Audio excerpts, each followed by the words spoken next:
Assalamualaikum teman-teman.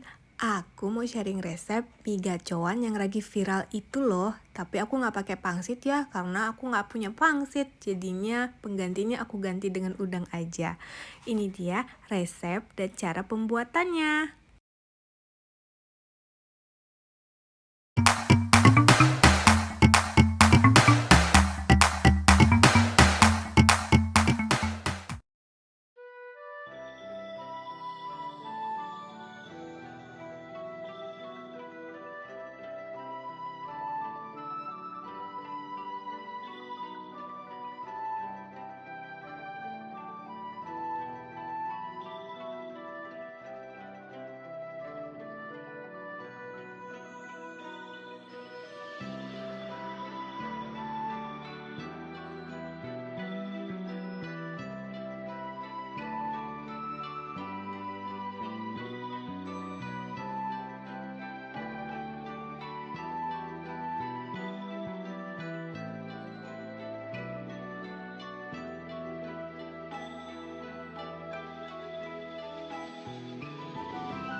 Nah, ini dia hasilnya teman-teman. Ini enak banget loh.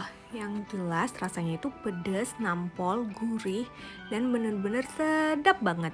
Terima kasih ya teman-teman sudah menonton. Jangan lupa like, subscribe, dan komen. Assalamualaikum.